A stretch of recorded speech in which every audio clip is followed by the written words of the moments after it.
Hello दोस्तों, स्वागत है आप सबका हमारे चैनल AR वर्ल्ड में। आज जो स्टोरी में एक्सप्लेन करने वाली हूँ उसका नाम फाइट फॉर लव है। स्टोरी की स्टार्टिंग में हमें वॉर का सीन दिखाया जाता है जहाँ दो नेशन आपस में लड़ रहे थे। एक नेशन का नाम ग्रेट सुई है और दूसरे का नाम नॉर्थ की है। ग्रेट सुई के एम्परर ने जनरल चू जियांग शॉन्ग को ग्रेट सुई के तरफ से आर्मी को लीड करने का ऑर्डर दिया था ताकि वो लोग फैगलिंग सिटी को नॉर्थ की के अंडर जाने से बचा पाए। दोनों ही नेशंस में घमासान युद्ध का माहौल हुआ था कि अचानक से नॉर्थ की आर्मी जनरल चू की आर्मी को ओवर पावर कर देती है, जिसके रिजल्ट में जनरल चू हार जाते हैं। यहाँ पर हम एक लड़की को भी देखते हैं जो कि ग्रेट सुई के तरफ से लड़ रही थी, मगर वो जनरल चू को हारता हुआ देखकर उनके पास चली जाती है। ये लड़की और कोई नहीं बल्कि जनरल चू की सबसे बड़ी बेटी चूयू है, जो कि अपने फादर को अपने आंखों के सामने ही मरता हुआ देख लेती है और इसी के साथ चूयू की नींद खुल जाती है। यहाँ से हमें कुछ टाइम के बाद का सीन दिखाया जाता है जहाँ हम हुआजिंग सिटी, जो कि ग्रेट सुई की कैपिटल सिटी भी है, वहाँ हम चूयू को देखते हैं। चूयू रेड कलर के वेडिंग ड्रेस में एक ब्रिज के ऊपर ठहरी हुई थी। यहाँ हम चूयू की सर्वेंट, जिसका नाम वैंग यू भी है, उसे देखते हैं जो कि सिटी गेट पर नजर रखी हुई थी। और दूसरी तरफ से हम जनरल वे के 7 बेटे वेयू को अपने आर्मी के साथ हुआजिंग सिटी में आता हुआ देखते हैं। जनरल वे और उनके 7 बेटों की मिलिट्री अचीवमेंट्स के बारे में सारा शहर तारीफ कर रहा था। जनरल चू के बाद जनरल वे और उनके बेटों ने बाकी वॉर लड़े और जीते भी। वेयू को आता हुआ देख वैंग यू चूयू को बताती है।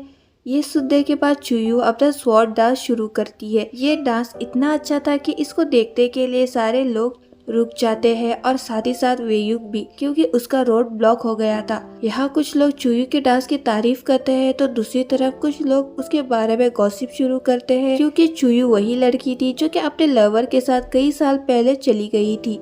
चूयू के डांस खत्म होने के बाद वेयुक चूयू से पूछता है, अगर तुम्हारा डांस खत्म हो गया हो तो हमें रास्ता दो। चूयू वेयुक को देखकर उससे पूछती है, तुम्हारे बाकी भाई कहाँ पर है? लेकिन वेयुक चूयू का जवाब नहीं देता, बल्कि उसी से ही पूछता है, तुम्हें उनसे क्या काम है? जो कहता है मुझसे कहो। इससे पहले कि चूयू कुछ कह पाती, हम वहाँ दूसरी तरफ से एक आदमी को अपने वेडिंग ड्रेस और घोड़े पर सवार होते हुए आता हुआ देखते हैं। चाइनीज ट्रेडिशन में लड़का घोड़े पर सवार होकर ब्राइड के घर जाता है और ये आदमी भी अपने ब्राइड के घर जा रहा था, लेकिन रास्ते में चूयू को देखकर रुक जाता है। चूयू इसको देखकर थोड़ा शॉक होती है और हमें बताया जाता है कि ये आदमी और कोई नहीं बल्कि चूयू का वही लवर है जिसके साथ वो कई साल पहले चली गई थी। इस आदमी का नाम गु शू शैंग है। ये आदमी एक स्कॉलर भी है और एक एडमिशन भी है। जितना शौक चूयू नजर आ रही थी उतना ही शौक गु शू शैंग भी था। चूयू को वहाँ देखकर वेयुक चूयू से पूछता है कि क्या तुम इसी का इंतजार कर रही थी? चूयू इसको कोई जवाब नहीं देती तो वेयुक का सर्वेंट वेयुक को चूयू और गु शू शैंग की स्टोरी के बारे में बताता है। यहाँ से हमें एक फ्लैशबैक दिखाया जाता है जहाँ 5 साल पहले किसी वजह से गु शू शैंग को पनिशमेंट के तौर पर शहर से निकाल दिया गया था और बॉर्डर पर जाने का ऑर्डर मिला था। इस वक्त चूयू ने गु शू शैंग का साथ देकर उसके साथ जाने का फैसला किया था, क्योंकि ये दोनों एक दूसरे को पसंद किया करते थे।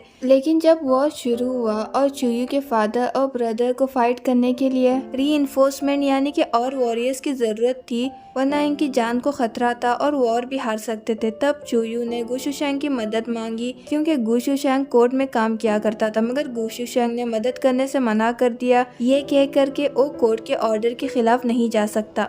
चूयू के रिक्वेस्ट करने पर भी गु शू शैंग नहीं माना और वो दोनों अलग हो गए। फ्लैशबैक यहीं पर खत्म होता है और चूयू यहाँ गु शू शैंग को मुबारकबाद देती है, क्योंकि उसकी शादी ड्यूक ऑफ निंग की बेटी से हो रही थी। गु शू शैंग अपने घोड़े से उतर जाता है और चूयू के पास ब्रिज पर आता है। गु शू शैंग चूयू को ये सब तमाशा रोकने के लिए कहता है, क्योंकि लोग उसके बारे में बातें बनाना शुरू कर देंगे। गु शू शैंग को लगता है कि चूयू यहाँ उसकी शादी रोकने के लिए आई है, मगर चूयू गु शू शैंग को क्लियर कर देती है कि वो यहाँ उसकी शादी रोकने के लिए नहीं आई है, वो तो कब का उसको भूल गई है। वेयुन को ये सब ड्रामा देखकर मजे आ रहे थे, तभी वहाँ वेयुन के बाकी 6 भाई आ जाते हैं। जनरल वे के कुल मिलाकर 7 बेटे थे, जिसमें से सबसे बड़े बेटे का नाम जुन है और सबसे छोटे बेटे का नाम वेयुन है, और बाकी बेटों के नाम थोड़े कंफ्यूजिंग है, तो मैं आप लोगों को इनके बारे में नहीं बताऊंगी, वरना आप लोग भी कंफ्यूज हो जाएंगे। जुन जो कि जनरल वे का बड़ा बेटा है, वो वेयुन से पूछता है कि तुम अभी तक यहाँ पर क्या कर रहे हो? तुम्हें तो अब तक पहुँच जाना चाहिए था। तो वेयुन जुन को चूयू और गु शू शैंग के बारे में बताता है कि वो वो यहाँ इनका शो देखने के लिए रुका हुआ है, जिस पर बाकी भाई हंसने लगते हैं तो जुन इनको डांटता है। चुयू यहाँ जुन को देखकर समझ जाती है कि वही वे फैमिली का बड़ा बेटा है। चुयू गुशुशांग को वापस जाने का सजेशन देती है, क्योंकि अगर उसकी होने वाली वाइफ को पता चला कि वो यहाँ पर है तो उसको बुरा लगेगा। इसी के साथ चुयू एक बोर्ड से कवर निकालती है, जिस पर एक पोएट्री के जरिए चुयू ने जुन को शादी के लिए प्रपोज किया था सबके सामने। लेकिन वेयुन को ये पोएट्री कुछ समझ नहीं आती, तो चुयू वेयुन को समझाते हुए जुन को ओपनली शादी के लिए प्रपोज करती है, जिस पर गुशुशांग बिल्कुल भी खुश नहीं नजर आ रहा था। चुयू यहाँ जुन को शादी के लिए मनाते हुए ये कहती है कि उसे भी मार्शल आर्ट्स आते हैं, अगर वॉर शुरू हो गया तो वो भी उसका साथ देगी। जुन पहले तो चुयू को मना कर देता है, ये कह करके उसके लिए सही मैच नहीं है, क्योंकि उसने अपनी जिंदगी इस सिटी के लोगों के नाम कर दी है और वो सारी जिंदगी इन्हें प्रोटेक्ट करते रहेगा। तो चुयू कहती है कि इस सिटी के लोगों में से तो वो भी तो आती है, तो वो उसका मैच क्यों नहीं है। चुयू जुन से कहती है कि अगर तुम गॉसिप की वजह से मुझसे शादी नहीं कर रहे हो तो मैं तुम्हें बता देती हूँ कि मेरा नाम चुयू है। अगर चू फैमिली का स्टेटस वॉर की वजह से गिर भी गया है तो तब भी उसके अंदर एक वॉरियर का खून है और वो हार नहीं मानेगी। चुयू की बातें सुनकर जुन को कुछ हिडन मैसेज फील होता है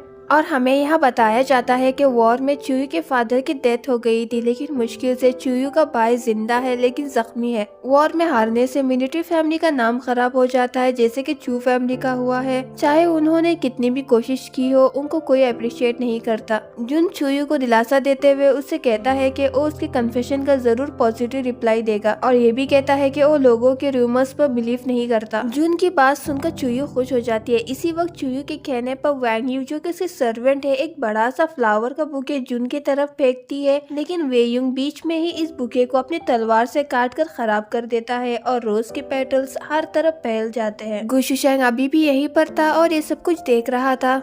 अचानक से वेयुंग इसी बुके के फ्लावर्स के पेटल्स में एक पेपर भी देखता है, जो कि वेयुंग जल्दी से अपने पास छुपा लेता है। चुयू यहाँ देखती है कि वेयुंग ने उसका लिखा हुआ पेपर अपने पास छुपा लिया है। वेयुंग यहाँ जून को वार्न करते हुए कहता है कि वो चुयू की बातों पर बिलीव ना करे, लेकिन जून वेयुंग की बात नहीं सुनता और कहता है कि चुयू एक बहादुर लड़की है जिसने अपनी फीलिंग का इजहार किया है, जो कि बहुत ही रेयर है, और ये भी कहता है कि वो चुयू की फीलिंग की रेस्पेक्ट करता है। जून यहाँ वेयुंग से उस पेपर के बारे में पूछता है जो कि उसने छुपा लिया था अपने पास। वेयुंग को ना चाहते हुए भी वो पेपर जुन को देना पड़ता है। जुन इस पेपर में लिखा हुआ मैसेज पढ़ता है और चुयू से कहता है कि तुम फिक्र मत करो, मैं इसका जवाब जल्दी तुम्हें दूंगा। चुयू ये बात सुनकर खुश हो जाती है और कहती है कि मैं तुम्हारे जवाब का इंतजार करूंगी। ये कहकर वो साइड में हो जाती है और उनको जगह देती है वहाँ से जाने के लिए। जुन, वेयुंग और उनके बाकी भाई वहाँ से जाने लगते हैं और गुशुशांग ये सब कुछ देख रहा था अभी भी। चुयू यहाँ अपने घर यानी कि चू मेंशन आती है, जहाँ पर वैंग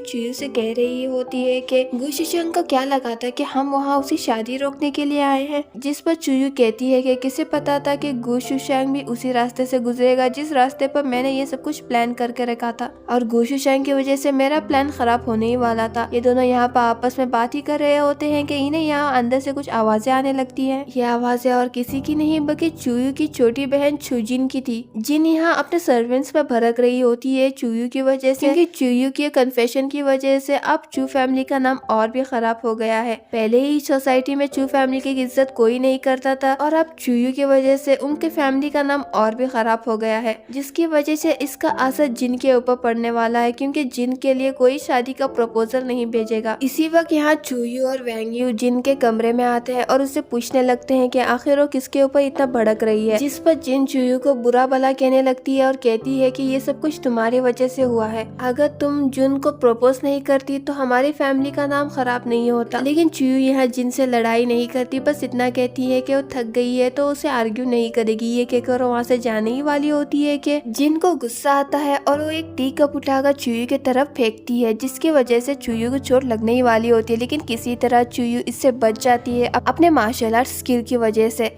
ये सब कुछ देखकर वैंग यू, जो कि चुयू की सर्वेंट है, इसको बहुत ज्यादा गुस्सा आता है और वो जिन से जाकर बहस करने लगती है, लेकिन जिन उसी पर ही भड़कने लगती है। चुयू इन दोनों के बीच में आकर इन्हें रोकने की कोशिश करती है और जिन को वार्न करती है कि वो उससे ना लड़े वरना इसका अंजाम अच्छा नहीं होगा। ये बात सुनकर जिन पहले तो थोड़ा डर जाती है, लेकिन फिर बाद में वो चुयू को ही उकसाने लगती है, ये कह करके वो उसका क्या ही बिगाड़ लेगी। चुयू को भी गुस्सा आता है और वो जिन को सबक सिखाती है, लेकिन किसी तरह जिन एक लकड़ी का टुकड़ा उठाकर फिर से चुयू पर हमला करने जाती है। किसी तरह चुयू इससे भी बच जाती है, लेकिन इसी वक्त वहाँ पर मैडम चू आती है जो कि इन दोनों की माँ है। मैडम चू को वहाँ पर देखकर जिन जल्दी से मैडम चू के पास चली जाती है और चुयू के बारे में बुरा भला कहने लगती है मैडम चू के सामने। जिन यहाँ चुयू को ही गलत कहती है मैडम चू के सामने, ये कहकर के चुयू ने ही लड़ाई शुरू की थी पहले, जिस पर चुयू अपने आप को डिफेंड करने की कोशिश करती है और ये कहती है कि वो जिन ही थी जिसने उस पर टी कप से हमला किया था। लेकिन फिर भी मैडम चू चुयू के बातों पर बिलीव नहीं करती, ये कह करके चुयू को तो कुछ भी मैनर्स नहीं है क्योंकि वो अपने फादर और ब्रदर के साथ बॉर्डर पर पली बड़ी थी। और रही बात जिन की, जिन बचपन से ही उनके पास है और उन्हें जिन पर ज्यादा भरोसा है चुयू से भी। मैडम चू यहाँ चुयू से कहने लगती है कि मुझे लगा था कि तुम हुआजिंग सिटी आकर थोड़ा बदलोगी और थोड़ा सेंसिबल और नोबल लेडी की तरह बिहेव करने लगोगी, लेकिन मैं गलत थी। मैडम चू उल्टा चुयू पर ही ब्लेम करने लगती है कि आज जो कुछ भी उसने किया उसकी वजह से उनकी फैमिली रेपुटेशन और खराब हो गई है। अपनी माँ की ये सारी बातें सुनकर चुयू को बहुत ज्यादा बुरा लगता है और वो अपनी माँ से कहने लगती है कि आपने एक बार भी मुझसे नहीं पूछा कि मैंने ये सब कुछ क्यों किया, बल्कि बाकी लोगों की तरह आप भी मुझे जज कर रही हो। वो भी जिन के बातों में आकर, जिस पर मैडम चू कहती है कि जिन हमेशा सच कहती है क्योंकि उसकी परवरिश मैंने की है। चुयू को ये सारी बातें सुनकर और भी ज्यादा बुरा लगने लगता है और कहती है कि मुझे पता ही था कि आप मेरी बातों पर बिलीव नहीं करोगी, लेकिन मुझे इस बात का कोई फर्क नहीं पड़ता क्योंकि मैं अपना प्लान चेंज नहीं करने वाली हूँ। ये कहकर वो वहाँ से जाती है।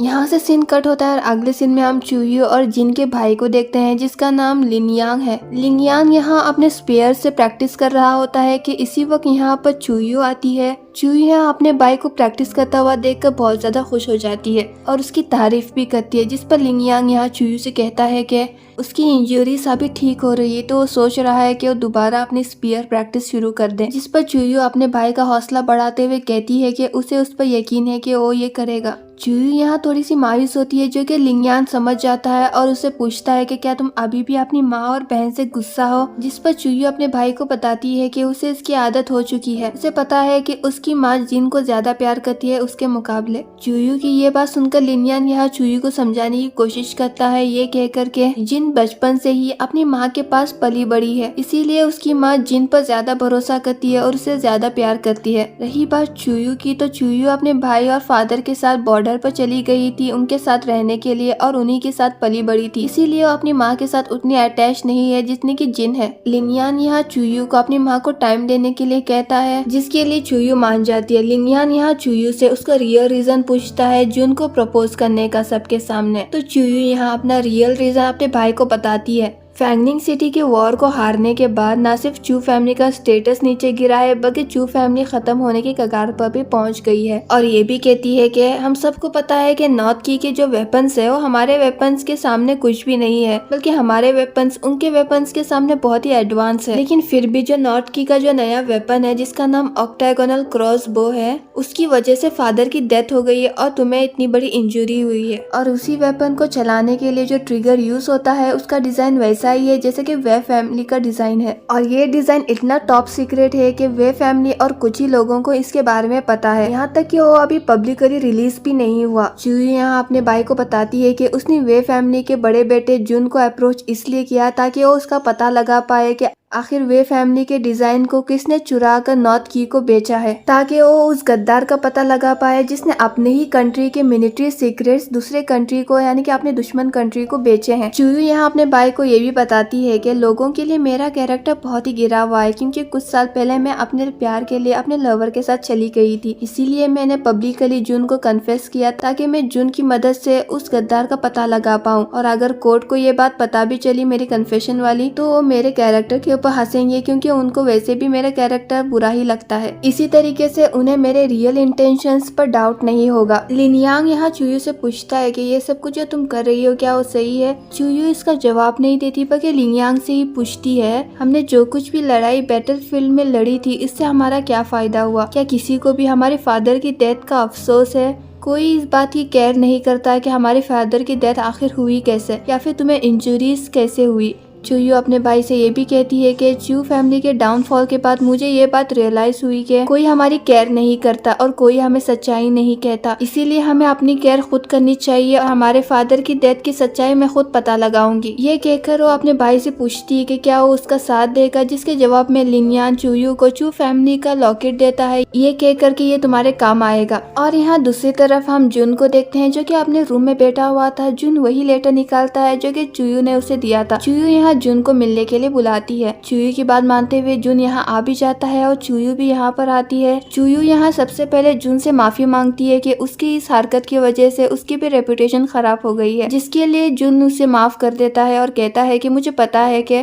तुमने ये सब कुछ जो किया है इसके पीछे तुम्हारा कोई ना कोई रीजन जरूर होगा। जुन यहाँ ये भी कहता है कि पहले तो मैं तुम्हारे जासे में आ गया था, लेकिन फिर मैंने बैठकर सोचा कि तुम्हारे फादर की अभी अभी डेथ हुई है, इसका मतलब कि फिलहाल के लिए चू फैमिली में कोई भी सेलिब्रेशन नहीं होगा। अगर तुम मुझे पब्लिकली प्रपोज कर रही हो इसका मतलब यही है कि इसके पीछे तुम्हारा कोई ना कोई मकसद होगा। तो चूयू यहाँ जुन से पूछती है कि क्या तुमने मेरे बारे में वो रूमर्स नहीं सुने जो कि लोग मेरे बारे में कहते हैं कि मैं लड़कों के पीछे भाग जाती हूँ। इसके जवाब में जुन उससे कहता है कि जब कई साल पहले तुम गु शुशांग के साथ चली गई थी तब तुमने उसका साथ देने का फैसला किया था क्योंकि तुम्हें उस पर भरोसा था, जो कि बहुत ही कम ही लोग कर सकते हैं, लेकिन लोगों ने इसका गलत मतलब निकाला और तुम्ही पर ही इसका इल्जाम लगा दिया। चूयू को जुन की ये बात अच्छी लगती है कि किस तरह और लोगों के रूमर्स पर बिलीव नहीं करता और किसी के बारे में ओपिनियन नहीं बनाता अपना। चूयू यहाँ जुन की हेल्प मांगते हुए अपना मकसद उसे बताती है और कहती है कि जब फैंगलिंग सिटी में वॉर शुरू हुआ था तो उसके फादर और ब्रदर को एक हथियार से मारा गया था, जिसकी वजह से उसका भाई जख्मी हो गया और उसके फादर की डेथ भी हो गई। और जिस वेपन से नॉर्थ की ने इन पर हमला किया था उसका नाम ऑक्टागोनल क्रॉसबो है, जिसमें इंटेंस फायरिंग का इस्तेमाल किया जाता है और इंटेंस फायरिंग का डिजाइन वैसा ही है जैसे कि वे फैमिली ने डिजाइन किया था। ये सब कुछ कहकर चूयू यहाँ चू फैमिली का वही लॉकेट दिखाती है जो कि उसके भाई ने उसे दिया था और कहती है कि मैं इसकी कसम खा के कहती हूँ जो कुछ भी मैंने कहा वो सच है। चूयू की ये सारी बातें सुनकर जुन उससे कहता है कि ऐसा नहीं है कि मैं तुम्हारे बातों पर यकीन नहीं करता, लेकिन जो कुछ भी तुम कह रही हो क्या तुम्हें उसका मतलब पता भी है? आर्सेनल ब्यूरो जो कि ये सब कुछ वेपन्स बनाती है उसका टॉप सीक्रेट वेपन वही है और इसका डिजाइन नॉर्थ की के पास कैसे जा सकता है इसके बारे में तो बहुत ही कम लोगों को पता है। तो चूयू कहती है कि यही बात मैं भी पता लगाना चाहती हूँ। और वहीं पर ही हम वेइंग और उसके बाकी भाइयों को भी वहाँ देखते हैं जो कि इन दोनों की बातें चुपकर सुन रहे थे, लेकिन इनको कुछ भी सुनाई नहीं देता। जुन यहाँ चूयू से कहता है कि आर्सेनल ब्यूरो का सुपरवाइजर तो मैं हूँ, तुम ये मैटर मेरे पास लेकर आई हो, क्या तुम्हें मेरे पर शक नहीं हुआ? इससे पहले कि चूयू इसका कोई जवाब दे पाती है वहाँ अचानक से वेइंग आता है। चूयू यहाँ वेइंग को पकड़ लेती है और इन दोनों में हमें एक छोटी सी फाइट देखते हैं जिसमें चूयू जीत जाती है। जुन यहाँ वेइंग और अपने बाकी भाइयों को देखकर उन सबको डांटता है। वेइंग को छोड़कर बाकी भाई वहाँ से भाग जाते हैं। वेइंग भी वहाँ से भागने की कोशिश करता है लेकिन जुन उसे रोकता है और चूयू से माफी मांगने के लिए कहता है, जिससे वेइंग थोड़ा ऑफेंडेड फील करता है। तो जुन उसे बताता है कि चूयू उससे 3 साल बड़ी है तो ये उसका फर्ज बनता है कि वो चूयू से माफी मांगे। ना चाहते हुए भी वेइंग चूयू से माफी मांगता है, जिसके जवाब में चूयू उसे माफ कर देती है और टॉन्ट भी मारती है कि बच्चे हमेशा बच्चे ही रहेंगे, तो उन्हें उतना सीरियस नहीं लेती। चूयू की ये बात सुनकर वेइंग और भी ज्यादा ऑफेंडेड फील करता है। जुन यहाँ वेइंग की तरफ से चूयू से माफी मांगता है और कहता है कि वो दोनों किसी और दिन बात करेंगे। ये कहकर वो वेइंग को लेकर वहाँ से चला जाता है।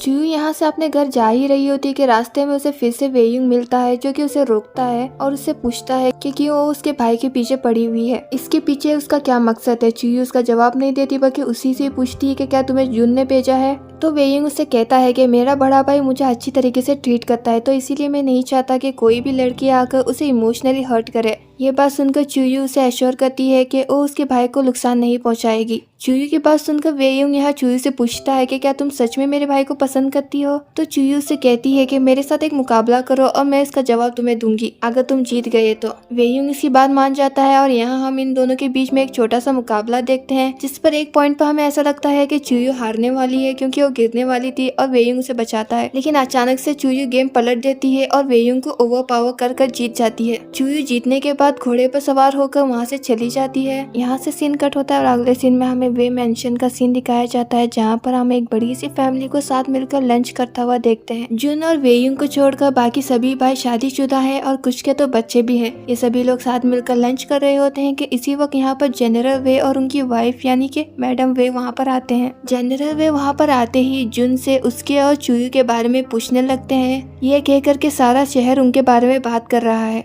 सभी लोग यही कह रहे हैं कि जुन चुयू से शादी कर लेगा। यहाँ सभी भाई मिलकर जुन को चिढ़ाने लगते हैं क्योंकि अभी तक उसी की ही शादी नहीं हुई। हालांकि जुन यहाँ पर सब में बड़ा है लेकिन फिर भी जुन की शादी नहीं हुई। जनरल वे यहाँ जुन से पूछते हैं कि चुयू ने उसे ओपनली प्रपोज क्यों किया, जिसके जवाब में जुन को समझ नहीं आता कि वो क्या कहे। तो वो ये कहता है कि चुयू ये सब कुछ इसलिए कर रही है ताकि वो अपनी फैमिली को सपोर्ट कर पाए। मैडम वे को यहाँ जुन की फिक्र हो रही थी क्योंकि सभी लोग कहते हैं कि चुयू ठीक नहीं है कैरेक्टर की। इसी वजह से मैडम वे परेशान है जुन को लेकर। यहाँ तक कि मैडम वे जुन को चुयू से दूर रहने के लिए भी कहती है, लेकिन जुन उसका कोई जवाब नहीं देता और वहाँ से उठकर चला जाता है और वेयुंग भी उसके पीछे चला जाता है। यहाँ से सीन कट होता है और अगले सीन में हमें इन पांचों भाइयों की और उनकी वाइफ के बारे में थोड़ा बहुत बताते हैं। जुन के बाद सेकेंड वाले भाई ने शादी कर ली थी और उसकी वाइफ का नाम जियांग है और वो अपनी वाइफ से बहुत ज्यादा प्यार करता है। इसके बाद थर्ड नंबर वाले भाई के बारे में बताया जाता है जिसकी वाइफ का नाम हान है। इसके बाद हमें यहाँ फोर्थ नंबर वाले भाई के बारे में बताया जाता है। इसकी वाइफ का नाम याओ है। याओ यहाँ अपने हस्बैंड से थोड़ी रुकी हुई थी क्योंकि सेकेंड नंबर वाले भाई ने उसके वाइफ के लिए गिफ्ट लाकर दिया था और उसके हस्बैंड ने उसके लिए कुछ भी नहीं लाया था,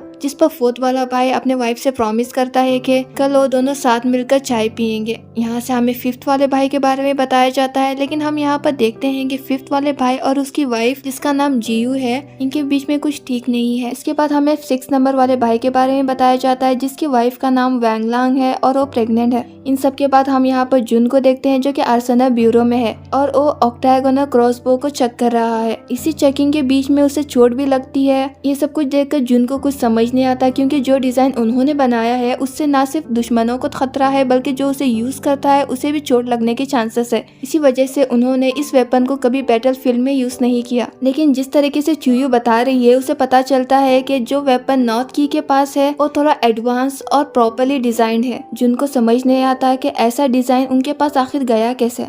यहाँ से सीन कट होता है और अगले सीन में हमें किंजी वैली का सीन दिखाया जाता है जिसे एल्डेस्ट प्रिंसेस का गार्डन भी कहा जाता है। एल्डेस्ट प्रिंसेस यानी कि वो जो कि ग्रे सुई के राजा की बहन है। ये गार्डन उनका है और उन्होंने इस गार्डन में एक छोटी सी पार्टी रखी थी जिसमें हम गुशुशांग और उसकी न्यूली वेड वाइफ को भी देखते हैं जिसका नाम वैंगलिन है। वैंगलिन और गुशुशांग यहाँ पार्टी में आते हैं और इसी पार्टी में हम मिनिस्टर ऑफ कोर्ट को भी देखते हैं जिनका नाम काव्यांग है। काव्यांग यहाँ गुशुशांग और वैंगलिन को उनकी शादी के लिए मुबारकबाद देता है, लेकिन फिर बातों बातों में गुशुशांग को टोंट मारने लगता है कि किस तरीके से गुशुशांग की कोर्ट में इज्जत इसीलिए होती है क्योंकि उसकी शादी डुक ऑफ निंग की बेटी वैंगलिन से हुई है, वरना तो उसकी इज्जत कोई भी नहीं करता था। काव्यांग यहाँ चुयू के बारे में भी बुरा भला कहने लगता है कि किस तरह गुशुशांग का अफेयर चुयू के साथ था शादी से पहले। चुयू की मेट यहाँ वेंग्यू आती है और इन सब पर भड़क जाती है क्योंकि वो लोग चुयू के बारे में बुरा भला कह रहे थे। एक मेट को उसके साथ बदतमीजी करता हुआ देखकर काव्यांग को गुस्सा आता है और पूछता है कि ये बदतमीज मेट किसकी है। तो इसी वक्त वहाँ पर चुयू आती है और कहती है कि ये मेट मेरी है। यहीं पर फर्स्ट एपिसोड खत्म होता है। अगर वीडियो पसंद आया तो वीडियो को लाइक कीजिए। मिलते हैं अगले एपिसोड में, तब तक के लिए टेक केयर।